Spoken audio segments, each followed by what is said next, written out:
hard truths that people don't want to talk about in the meeting rooms, right? That is the surface level. And so the foundation of our magazine is talking about transformational leadership. So our tagline, is the lemons to legacy. How do you turn those? Because only you can do it. We can't expect anybody else to do that. You have to take charge of your own journey. Welcome to the Authentically You podcast, where real conversations lead to real growth. Hey, it's Dr. Brenda Alton. I'm here with you again. I want to thank you, all of you that have subscribed, who have said, check this podcast out, because we're trying to bring the real talk to the real people. Any real people out there? Matter of fact, let me start over and ask, how are you doing today? When was the last time someone said to you, how are you? I'm sincere about it. If no one else has asked how you are doing, I want you to know I care. And you know why I care? Because you're worthy to be listened to. You're worthy to have someone ask, how are you doing today? And to ask you without having an agenda. I don't have an agenda. I just want to see you grow. I want to see you enjoy life. I want to see you get over. I want you to drop the baggage. I want you to move forward. So I am here to ask you right now, put it in the comments. How are you today? How can I help you? Is there a resource that I might be able to connect you to? My ultimate source is God. He's the ultimate source, the sustainer of my life. But sometimes you need a person here on earth to connect you to someone who's supernatural. And I'm that person. I want you to know also that you are in the absolute right place today. And we're going to have a phenomenal guest this time. But I want to share with you something that I read in a devotional, and it was called Identity of the Heart. Identity of the heart. And this world is going through some type of crisis. People don't know what they believe. The politics is cuckoo for Cocoa Pops. We have all kinds of viruses happening. It makes you think like, what the health? Right? What's going on with health, the well-being of people, so many people dying, having people who have lost jobs robbed from them, stripped from them, and it's causing so much grief and loss. So that's why I'm asking, how are you today? But let's look at the identity of the heart. In Isaiah 43:1, it says, I have called you by name, you are mine. Oh, that sounds so good that you belong to someone who loves you and cares for you. But listen, this is deep. Many of us spend our entire lives just trying to answer one simple question. Who am I? We look to our accolades and our strengths and weaknesses to define us. We look to other people to determine who it is we are. We allow circumstances and open or closed doors to tell us who we're supposed to be. We look everywhere but to the one who actually knows the true answer. But God says to you and me, fear not, for I have redeemed you. I have called you by name. You are mine. 1 John 3:1 says, see what kind of love the Father has given to us, that we should be called children of God, and so we are. And in Ephesians 2:19, it says, so then you are no longer strangers and aliens, but you are fellow citizens with the saints and members of the household of God. We need a renewing of our identity. We need to look at the Word of God and choose to believe that we truly are who He says we are entirely. We need to let our Creator define the identity of His creation. You serve a God who has called you His child. Regardless of anything you've done, whether you've done it well or you've done it poorly, He still calls you His child. Whether you feel pretty or ugly, handsome or tough, you're still His child. It doesn't matter what you say your identity is. To Him, you're his child. And you know, I used to sing a song that I may not be the best at anything or have the best of everything. And sometimes I feel the least of all, but I know someone who is my everything. And that someone is my everything. His name is Jesus.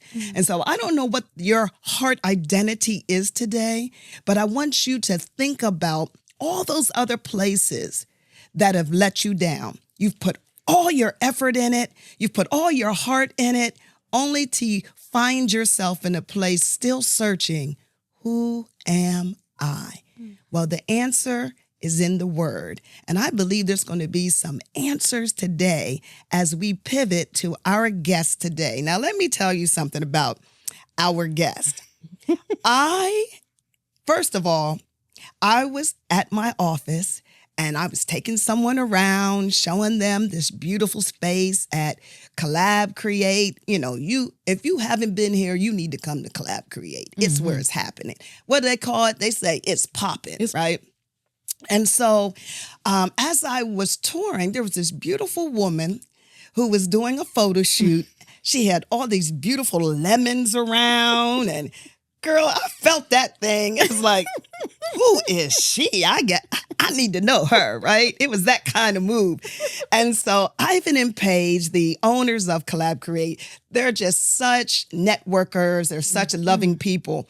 And they were like, oh, we want you to meet Hattie B. I was like, Hattie B. And the name sounded familiar. And I thought, who is this person? Right away, we both smiling at each other, hugging each other. I'm checking out her. Well, she's going to talk about her new project. I'm like, she got it together. Let me grow up and be like her. But I'm telling you, when I began to listen to her and as I started to read about the great work that she has done, I said to her, I got to have you on my podcast. Now, she's already done this kind of work, but I said, you are so together. You are somebody folks need to know. So I want to introduce to you today none other than my new sister friend, Hattie B. Welcome to Authentically You podcast. Oh, thank you, Miss Brenda. You're making me blush over here. Go on and blush, girl. Show them how we do it. Thank you so much for this opportunity. I'm so blessed. As we say in the South, honey, you make me want to throw my shoe at you. I was like, Miss Brenda is dropping some gems and a word. I was like, who am I, Lord? Take me down. Yes. But I just really appreciate this opportunity and sharing this space with you. I do not take it for granted. And I'm just so blessed and humbled to be in such a spiritually fed journey. I feel like this is a nice healing space. That's what it is. And so the tone that you set, even in me walking in here, and so I am beginning to understand that the people that God is placing in my life is for a reason. Either I am their assignment or they are mine. And so I am learning on how to be intentional with that. And so when you reached out, I was like, absolutely, done and done. When you want me to do it, I'll be there. And so I just want to say thank you so much for that. I really appreciate it. You are so welcome. And I'm just grateful that you said yes, because I know just from your background that you have had many opportunities to speak. But why don't you share a little bit about what your passion is right now, where you're putting your time and your effort and your heart. Yeah. So right now, my heart, my time, and my passion is into my new magazine that I'm publishing called the Lead Up Magazine.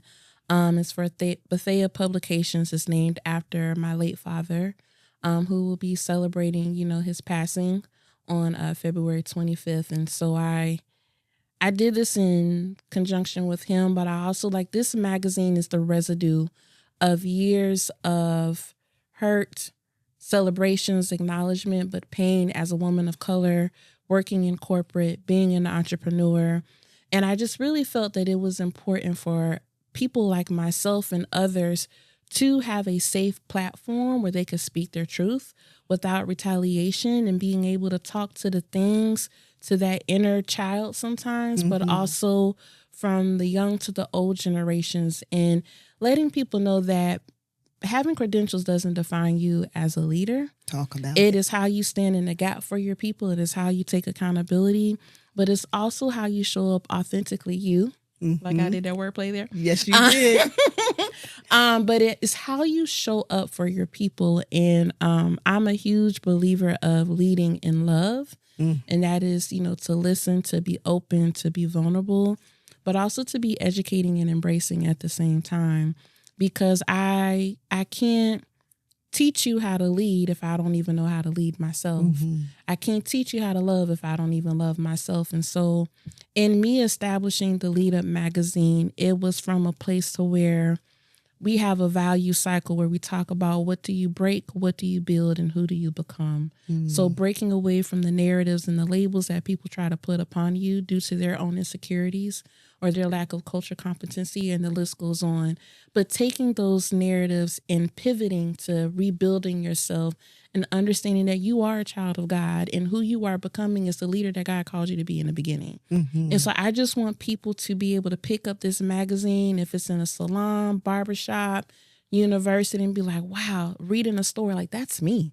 I see me there, and like, oh, if they got through it, I know I can get through it. And really talking about those hard truths that people don't want to talk about in the meeting rooms, right? That is the surface level. And so the foundation of our magazine is talking about transformational leadership. So our tagline, is the lemons to legacy. How do you turn those? Because only you can do it. We can't expect anybody else to do that. You have to take charge of your own journey. And my prayer is that the Lead Up magazine can help be a good resource for you to do that. I am so excited about that Lead Up magazine. I cannot wait. Me too. I know you can't wait. You got to birth that baby, right? You got to birth it. And you said something that really struck me because a lot of times people that have a relationship with Christ, they feel that their only place of influence is in a church or in a circle of religious or spiritual, containment. But there is marketplace ministry. And what I hear is that you've taken your authentic self. You've been placed in a strategic place in corporate America that hasn't always been easy. And I'm sure you have a gazillion stories that you could share. But what keeps you fighting for this ability to be one's authentic self while helping others respect your authentic self?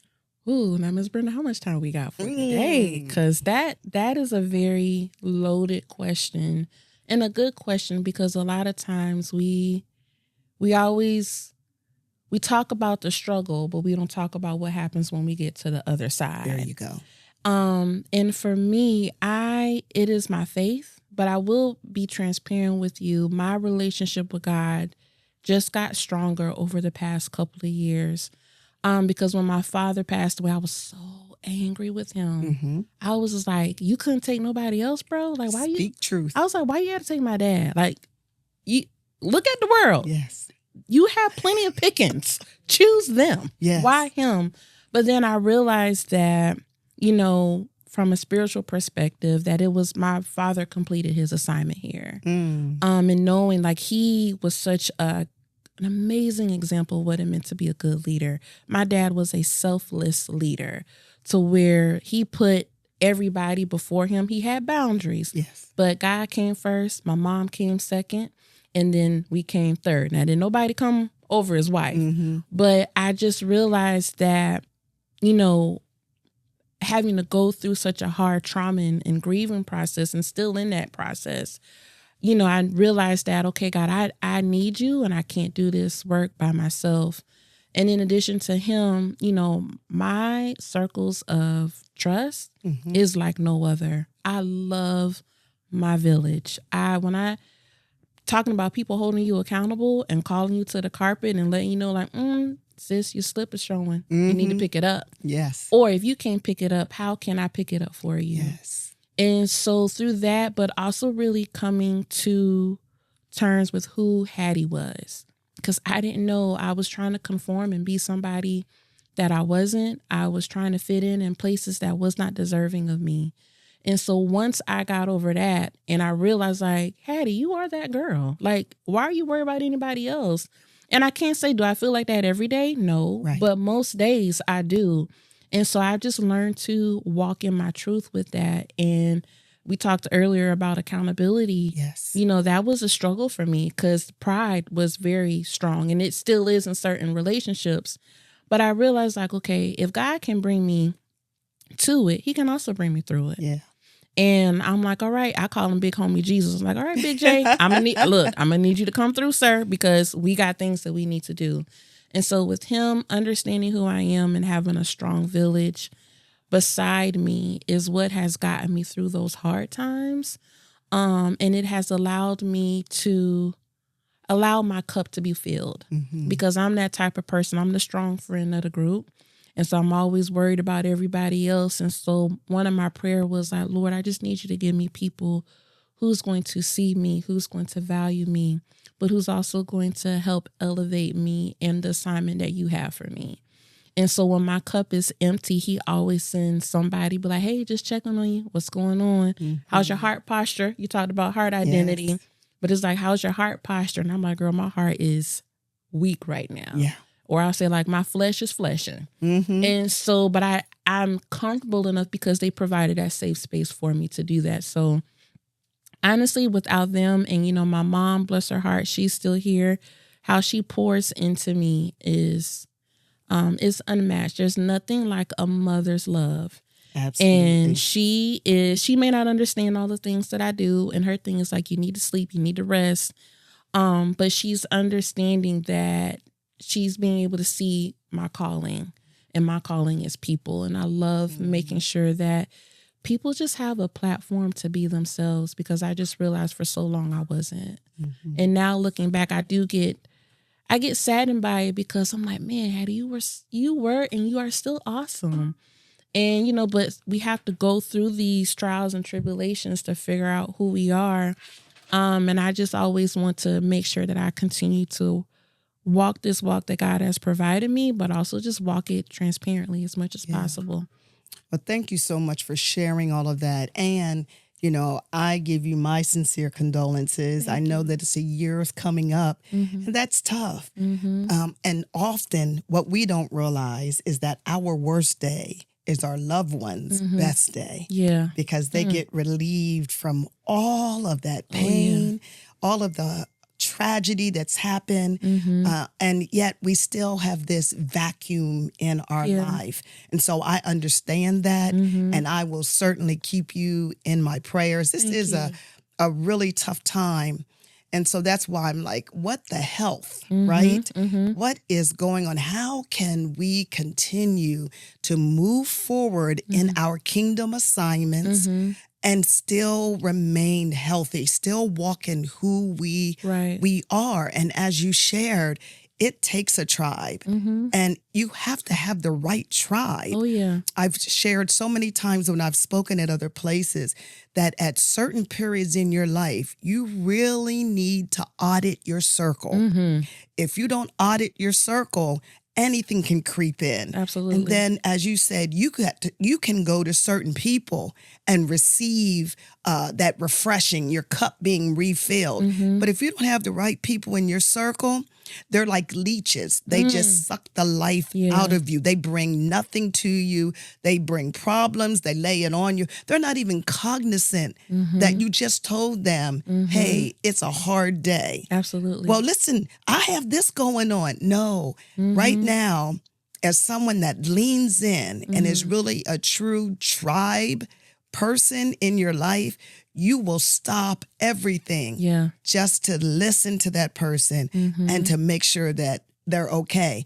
And what I've learned in clinical pastoral education is that one of the best things we can do for people is the ministry of presence. Just be present. Sometimes people, they're not looking for you to have the answer. They know you can't bring my loved one back. You can't bring this aching to a stop. Right. But when you're present, it just tells me someone cares. And it's called a pit experience. We are in the pit. And Dr. Brene Brown talks about how we go in the pit, not to fix it, but to tell that person what you're going through. I may not understand it, but I want you to know you don't have to go through it alone. Right. And that is so helpful during these times. During these times. You make a great point. I was having a conversation with someone on my way up here, and this individual is an old friend of mine, and their mother just passed away. And me and this individual haven't spoken in about 20 years. Wow. And but their mother and my father were really great friends. They worked together. Their mother just passed, and I was like, my father's been gone for almost 10 years. And so much of me was like, I do not want to reach out to you. Like, because in my mind, I was like, well, you didn't reach out to me, right? That's that flesh talking. Yes. But then a part of me was just like, I know what this pain feels like. There you go. It is undescribable. And if you have never gone through that, you can't really speak to somebody who is going through it. It's a different type of pain. It's a different type of hurt. It's a different type of void. And so I was toying back and forth if I wanted to reach out, and I finally did. And now, we have gotten reacquainted again, and the individual told me, well, don't let that person be use you as a crutch. And, I had to say in love, like, I ain't in the mood for that today. We're not doing that because I didn't have anybody really to be that for me when my father died. Because as soon as it happened, I had to be strong for my mom. Yes. I had to be strong for my brother and my family. And like we were all trying to be strong for each other. So we had our own assignments. In addition to what our father had told us that we needed to do once and if he passed away. So it was like, we're all at it. My dad was in the Army. So we're all at attention like, okay, we got to do this. And so I was just like, wow, that is like your intent behind your words. Like, I understand why you said what you said, but the impact and how it landed. And I'm like, I know you were saying that out of love, but that's hurtful. Yes. And so I just had to make a decision. I was like, there's boundaries, but I still want to be there because knowing the relationship that they've had with their mom and what I have with my dad, I'm like, you finna go through some things. And like, it's going to hurt and you not going to have anybody to talk to. You don't know how to articulate certain words. And so I'm like, at least letting them know, like, I can be the safe space for you with boundaries, but still a safe space for you because the people that I thought that was there for me, they weren't. And when I really needed somebody, I'm picking up the phone at 2 or 3 o'clock in the morning just to say I miss my dad, I really didn't have that. And I didn't want to put that burden on my mom or my brother. So it's like I needed somebody. So I'm like, I want to stand in the gap for you just to say, look, I'm here, nothing more, nothing less. If you need me, just know I'll pick up the phone. Yes. But we got to be careful in what we say in those moments because you don't know this person's story. And what you were saying is for protection from me. But that's not what God called me to do. You know what I mean? So we gotta be careful. And it's a fine line in being authentic too, because people can't take advantage of that. Absolutely. And so in my mind, I'm like, I know me. I'm in control of that. I appreciate you checking, but we have to just do things differently. And there's nothing wrong with doing things differently. Absolutely. Having appropriate boundaries is necessary. And it's also a way to protect both people. Absolutely. Because like you said, you don't want to come out fleshy. I call it BC Brenda. You don't want before Christ Brenda. Come on now. Come on now. So I know my gauge. I know where my limit is. Right. And we spoke about earlier about how to bring people into that place of accountability. Mm-hmm. It's not always, excuse me, I'm dealing with this cold It's symptom okay. stuff. It's not always easy to articulate to people who might not be in a mature place Mm-hmm. of understanding accountability. Mm-hmm. They might not understand that real love is kindness, Mm-hmm. not just being nice. As I Absolutely. talk about, there's a difference between being nice and being kind. Mm-hmm. Being nice just kind of goes along to get along Right. because you don't want to rock the boat. Mm-hmm. But being kind allows people to hear the truth because you want them to grow from whatever the situation Right. is. And a lot of times we find ourselves in conversations with people and we're just being nice Mm-hmm. and there's no correction, there's no growth, there's Right. no outpouring. Right. How do you navigate those waters with people when there's been something done that needs corrected? It just needs corrected. And being strong Black women, Oh yeah. we have to deal with the fact that the way we say things, the way we posture ourselves is always being, with a fine-tooth Magnifying comb. glass. Absolutely. Yeah. And honestly, for that reason, there is why I want to be an entrepreneur full time, because I'm just like, I'm so sick and tired of people telling me how I need to act for your comfortability due to your insecurity, fragility. The list goes on. I was like, I'm so exhausted from that because you don't have to do that. I always have to do that. And the work that I do in this space, I have to let people know, like, it takes a lot for me to put my hand on a doorknob. How you can just walk in and free and privileged. I cannot do that. Yes. And so for me, I will be honest, that is a journey I am still on. Mm-hmm. Because I know whatever I do and whatever I say is going to impact the rest of my day, the people that I have relationships with, my home, like all these things that I have to think about. And so especially as a Black woman, we talk a lot about imposter syndrome. Mm-hmm. And sometimes people, yes, it can be a bad thing, but also sometimes I feel like you got to be an imposter in order to learn people. So sometimes I use that to navigate certain spaces to learn. Yes. Because if I come in, in a way that you expect or not expect, that's going to navigate how you treat me. And so I've just learned on how, like, I have to know oneself, but also be able to be present, but also learn. And so sometimes it's just best to be quiet. Oh, yes. It's just best to be quiet and to listen and to lean in, because if you're quiet, people are going to tell you everything that you need to know anyway. They will. Especially those who may not be familiar with what it means to be marginalized. And so I've just learned in navigating those type of challenges is to remember who I am, remember my assignment that God has given to me, but also just to listen, to be still. Yes. Right? And to be like, okay, God, show me what I need to see, open up my ears and what I need to listen to, and then help me to be able to compartmentalize that. But I will say it is difficult because sometimes we have these invisible expectations in people who look like us, but sometimes they don't get it either. And so I just had to, like I said, it's still a journey that I have been on and still on, and it gets frustrating. But I'm just learning that, okay, Hattie, you just got to be present. Be present, listen, and also be a vessel.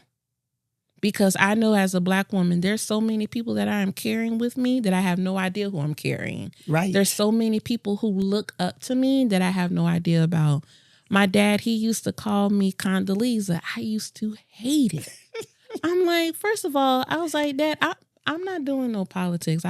Where'd you get that from? Right. And he's like, you going to be the next Condoleezza. I was like, the devil is a lie. Why would you? I said, ain't she named George Bush? But anyway, sorry.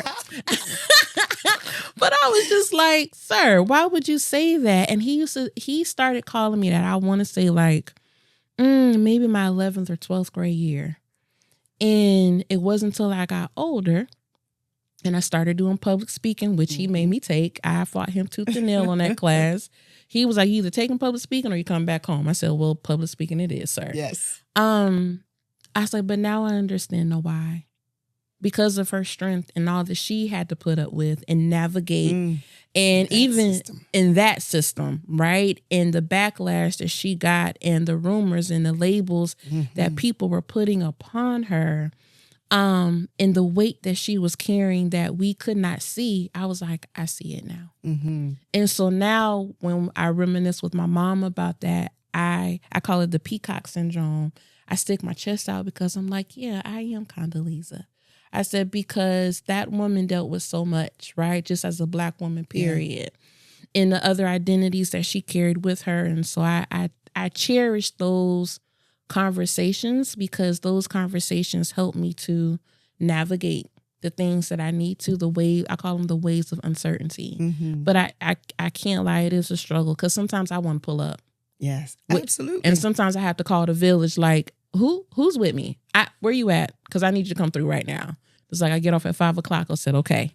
So, I mean, it's one of those things to where like you got to know who you are, but sometimes we're in spiritual warfare. When your flesh and your spirit is at war, and sometimes the flesh wins, sometimes it doesn't, and so it is a daily battle that I go through. But you know what? I'm here for it because when I win, I'm like, Lord, thank you. Yes. And when I lose, I'm like, Lord, show me where I need to take ownership at. And if I need to apologize, give me the words to say that. There you go. That's why I'm always saying failure is not failure unless you never learn from it. Right. Failure is not failure because it's process. Right. It's a part of the process. Right. So I want to go back to, what is it, from lemons to legacy? What is legacy to you? To me, legacy is me.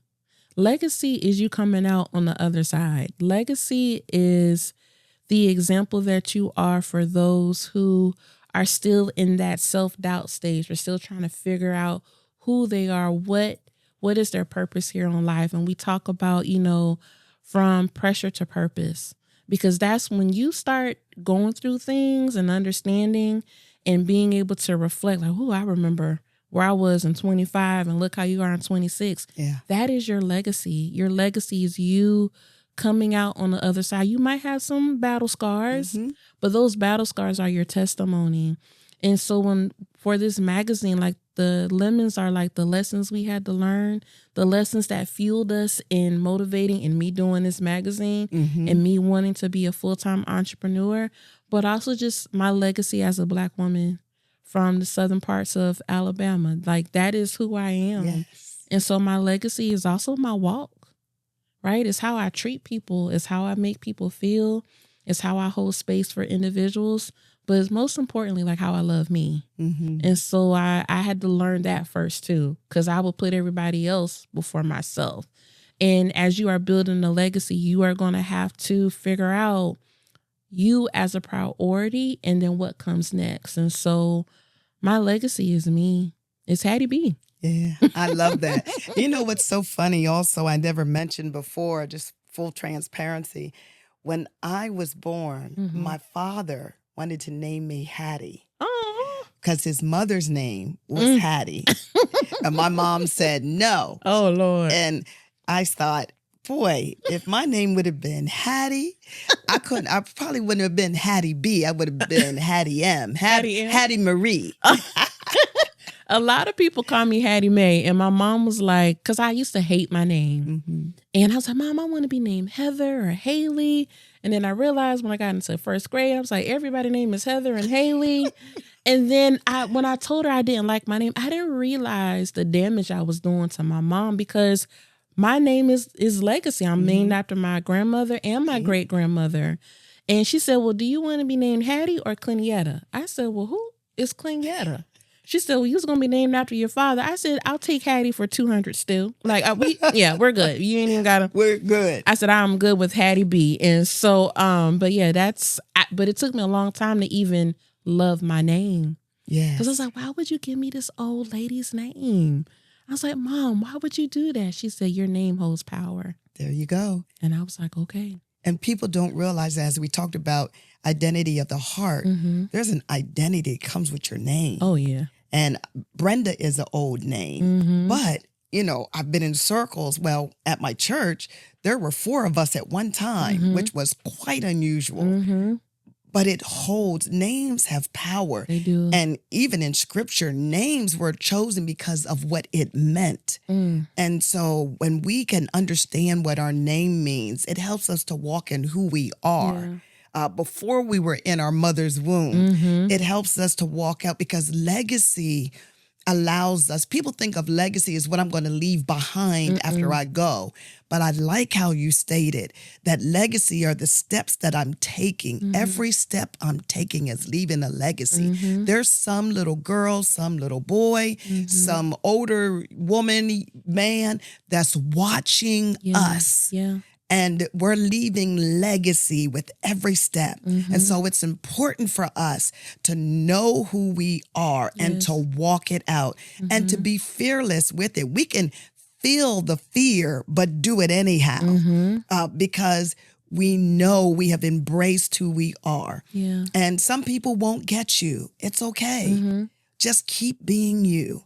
Because being you, no one else can do better than you. So Hattie, how can people get in touch with you? When are you going to release your magazine? Give us some info. Okay, so the magazine is scheduled to launch April of this year. When I say I'm so nervous, I was like, Lord, what am I doing? But I said, okay, you gave me the vision. I'm going to execute it. So it's supposed to be coming out April 2026.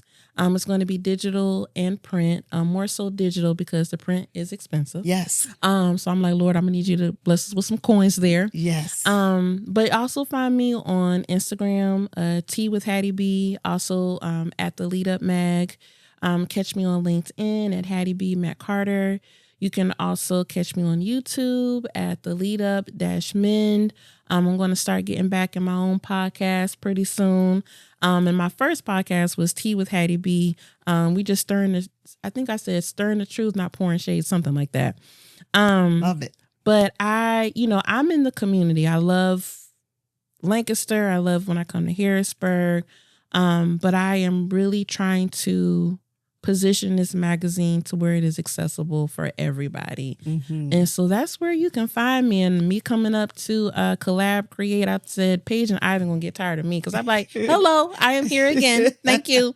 But yeah, I'm accessible. You can call me, you can text me, you can email me at theleadupmag@gmail.com. So whenever God lays on your heart, just reach out. Awesome. Well, I want all of you to subscribe to her. I want you to check out her magazine. I want you to go to IG because listen, for me, legacy is pulling people forward and it's highlighting others. It's not about me. It's about what I can do for someone else. So the first thing I want to do is thank you for your time. So I want to provide you our little mug for you. Ooh. And then also a little thank you for, it's a pen and a flashlight. Come on now. Because as you said, we need the coins. I want to pay people, right? Amen. I want to be able to pay people. I'm here for it. But until I can pay, let me at least give something. So that's just a token of appreciation for you beautiful. Coming.